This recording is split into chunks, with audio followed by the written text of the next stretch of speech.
Hello friends, আজকে বছরের শেষ দিন 31 ডিসেম্বর। আরও একটা বছর আমরা বাঁচার সুযোগ পেলাম। অনেক ধন্যবাদ প্রকৃতি তোমায়। বছরের পর বছর চলে যায় ঠিকই, তবে আমাদের সেই বছরগুলো থেকে অনেক শিক্ষা, অনেক অভিজ্ঞতা সঞ্চয় হয়। সেইটা দিয়ে যাতে আমরা আগামী বছর আরও সুন্দরভাবে পথ চলতে পারি, সেই পথটা অনেকটা প্রশস্ত হয়। যেমন সংখ্যাগুলো বাড়ছে বয়সের, তেমন কিন্তু অভিজ্ঞতায় পোক্ত হচ্ছি আমরা সবাই। যাই হোক বন্ধুরা, বছরের শেষ দিন একটু উদযাপন তো করতেই হবে। তাই আমার হেসেলে হচ্ছে আজকে কি বলবো, এটা হায়দ্রাবাদি স্টাইলে একটা বিরিয়ানি বানাবো ভাবছি। তার জন্য চালটা মেপে নিলাম। চালটা ভালো করে ধুয়ে আমি এই গামলিটাতে ভিজতে দিলাম। এবারে কড়াইয়ে সাদা তেলের মধ্যে পেঁয়াজটা আমি বেরেস্তা করে নেব। মোটামুটি তোমরা সবাই জানো যে আমি কিভাবে বিরিয়ানি বানাই, তবে আমার ঘরে চিকেন বিরিয়ানির থেকে মাটন বিরিয়ানিটা সবার ভীষণ প্রিয়। আর এই হাঁড়িটির মধ্যে আমি এটা ফিল্টারের জল ইউজ করেছি। তাতে নিয়ে নিচ্ছি গোটা গরম মশলা, দারচিনি, লবঙ্গ, এলাচ আর কিছু জয়িত্রী ফুল। ফিল্টারের জল নেওয়ার কারণ হচ্ছে ভাতটা খুব ঝরঝরে এবং সাদা হয়। জলটা ঝরিয়ে রাখলাম। এদিকে আমার বেরেস্তাটা প্রায় শেষের দিকে, খানিকটা নাড়াচাড়া করেই তুলে নিতে পারবো। এদিকে জলটা কিছুটা গরমও হয়ে গেছে। এবারে দিয়ে দেব চালটা। চালটা দিয়ে দিলাম। এদিকে বেরেস্তাটা আমি তুলে রাখলাম। এবার ওই সাদা তেলের মধ্যেই আমি যে নতুন ডুমো ডুমো করে আলু কেটে রেখেছি বিরিয়ানির জন্য, সেটা ভেজে নেব। এবার ওই জলের মধ্যে, ভাতের জলে দিয়ে দেব পরিমাণ মতো লবণ। তার মধ্যে দিয়ে দেব কয়েকটা তেজপাতা। তেজপাতার ফ্লেভার আমার সবসময় ভীষণ পছন্দের, সেটা বিরিয়ানি, পোলাও যাই বলো না কেন, তাই আমি একটু দিয়ে থাকি। তারপরে অবশ্য ফেলে রাখি, মানে ফেলে দিই। এবারে ওই বেরেস্তা আলু ভাজা তেলের মধ্যে গোটা গরম মশলা, গোটা জিরে, শুকনো লঙ্কা, তেজপাতা ফোড়ন দিয়ে দিয়ে দেব পেঁয়াজটা। পেঁয়াজটা একটু ভাজা ভাজা হয়ে গেলে আগের দিনে যে ম্যারিনেট করে রেখেছিলাম চিকেনটা, সেটা দিয়ে দেব। বলে রাখি বন্ধুরা, আগের দিনের ম্যারিনেশনে আমি ধনে গুঁড়ো, জিরে গুঁড়ো অ্যাড করিনি, সেটা আজকে করলাম। আর কিছুটা বিরিয়ানি মশলা, কেওড়া জল, গোলাপ জল, অল্প এক ফোঁটা মিঠা আতরও দিয়েছি। ভালো করে অল্প একটু নুন দিয়ে চিকেনটা ভালো করে কষে নেব। চিকেনটা আমি একটু গ্রেভিই রাখবো। আলুটা ভেজে রেখেছি। চিকেনটা আর একটু কষানো হলে তারপর আলুটা দিয়ে দেব। এদিকে দেখি ভাতটা কত দূর। মনে হচ্ছে আর 2-1 ফুট হবে। যাই হোক, বলতে বলতে ভাতটা আমি ফ্যান গেলে নামিয়ে রেখেছি দুভাগে।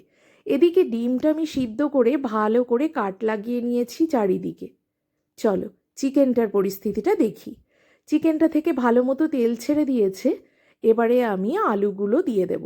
আলুগুলো ভালো করে ডুবিয়ে ডুবিয়ে দেওয়ার চেষ্টা করব গ্রেভিটার মধ্যে, যাতে আলুগুলোও সুন্দরভাবে কুক হয়ে যায়। এবারে আলুগুলো দেওয়ার পরে আমি ঢেকে দেব চিকেনটা আরও কিছুক্ষণ রান্না হওয়ার জন্য। যেহেতু চিকেনের পিসগুলো আমার একটু বেশিই বড় ছিল, তাই রান্না হতে একটু সময় লাগছে।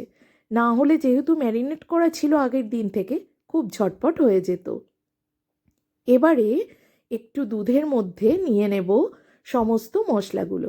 কেওড়া জল, গোলাপ জল, মিঠা আতর। এটা আমার গরুর দুধই রয়েছে আর কাঁচা দুধই রয়েছে, তোমরা যে কোনো দুধ ইউজ করতে পারো। এবার ভালো করে গুলে আমি এটা ঢেকে রাখবো। এবারে চলো আসল পার্টটা শুরু করা যাক, বিরিয়ানি মেশানোর কাজ।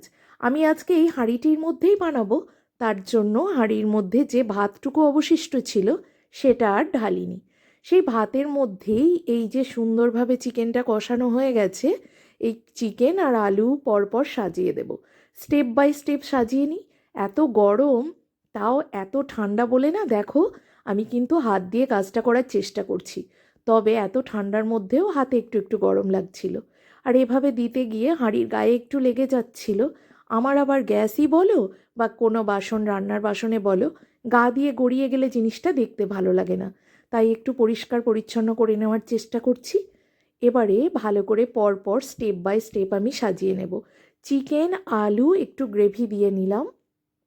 এবারে এর মধ্যে আর যে ডেচকিতে ভাতটা ছিল, সেই ভাতটা কিছুটা আমি ছড়িয়ে দেব। ভালো করে ছড়িয়ে দেব যাতে চিকেনটা পুরো গার্ড হয়ে যায়, কারণ তারপরে আরও স্টেপ বাকি রয়েছে। এবারে ভাতটা ছড়ানো হয়ে গেলে উপরে একে একে আমি সিদ্ধ করে রাখা ডিমটা দিয়ে দেব। এমনভাবে দেব যাতে পুরো ভাতটা আমার আজকে হাঁড়িটার মধ্যে ধরে যায়। সাইডে দেখছো কতটা খালি রয়েছে হাঁড়ির ভিতরে। এবারে দিয়ে দেব বেরেস্তাটা কিছুটা ছড়িয়ে। সুন্দরভাবে বেরেস্তাটা ছেটানো হয়ে গেলে এর উপরে দিয়ে দেব কিছুটা বিরিয়ানি মশলা। ডিমের উপরে যাতে পড়ে সেই অনুপাত বুঝেই দিতে হবে। যেহেতু সিদ্ধ ডিম তার নিজস্ব কোনো টেস্ট থাকে না, তাই এই বিরিয়ানি মশলার জন্য ডিমটার স্বাদও কিন্তু বেড়ে যায়। এবারে গ্রেভি আর আলুটা পুরোটা আমি হাঁড়ির মধ্যে দিয়ে দেব। যেহেতু হায়দ্রাবাদি স্টাইলে বানাচ্ছি তাই গ্রেভিটা একটু রেখেছি। এবারে সেটার মধ্যে ভালো করে আরেকটু বেরেস্তা দিয়ে কিছুটা বিরিয়ানি মশলা দিয়ে দেব। এবারে আরও কিছুটা ভাত দিয়ে দেব কিছুটা এই যে দুধের মধ্যে এই গোলানো মশলাটা ছিল এটা। বিরিয়ানি মশলা শেষের দিকে ছিল তাই আমি একেবারেই ঝেড়ে ঝুড়ে দিয়ে দিলাম। এবারে দিয়ে দেব পুরো ভাতটা। একটু টেনশনে ছিলাম যে এই হাঁড়িটির মধ্যে ভাতটুকু ধরবে কিনা। দেখো সুন্দরভাবে ধরে গেল। এবারে ভাতটুকু দিয়ে একটু গুছিয়ে নিয়ে উপরে বাকি বেরেস্তাটুকু দিয়ে দেব। তার আগে এই যে এই দুধটুকু দিয়ে দেব। এটাও একটু বেশি হয়েছিল, তাও নষ্ট করিনি, দিয়ে দিয়েছি। তার কারণ এখানে কোনো ফুড কালার ছিল না, একটু হলুদ মিশিয়ে নিয়েছিলাম। তো ঘরের মানুষই তো খাবো, তার জন্য এটুকু দিয়ে দিলাম।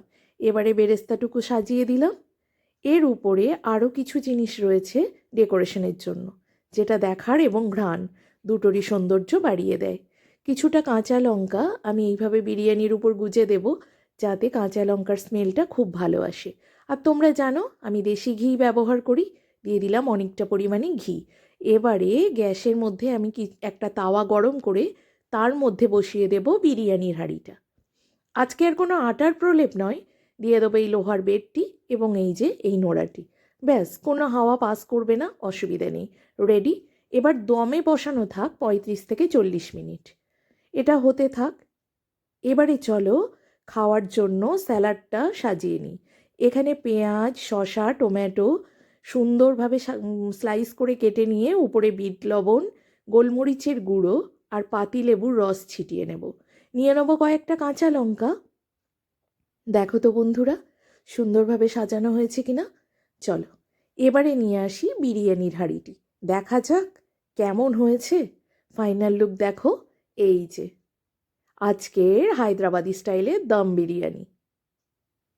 দারুণ সুন্দর একটা গন্ধ বেরিয়েছে। এবারে শুরু করা যাক পরিবেশনের পালা। কারণ রান্না যতই মনোযোগ দিয়ে করা হোক না কেন, পরিবেশনের পর মুখ থেকে যদি বাহ না বেরোয়, না শোনা যায় কানে, তাহলে যেন সেটা সম্পূর্ণ হয় না। আমি নিয়ে চলে এলাম, একটা বড় গামলিতে ঢেলে নিলাম, তাতে সুবিধা হয়। আর আমার ছেলে তলার দিকের বিরিয়ানিটা, যেটা তলায় থাকে একেবারেই, সেটা খেতে বেশি পছন্দ করে। এবারে ওকে দিয়ে দিই। একে একে খুব সাবধানে দিতে হচ্ছে, চিকেন যেহেতু খুব নরম তাই ভেঙে যাওয়ার ভয় থাকে। তো বন্ধুরা, টুম্পার বকবক আজকের মতো এইটুকুই। তোমরা অবশ্যই জানিও আমার রেসিপি তোমাদের কেমন লাগলো। আর যদি ভালো লেগে থাকে একটা লাইক কমেন্ট করতেই পারো। সাবস্ক্রাইব করতে ভুলো না। Thank you.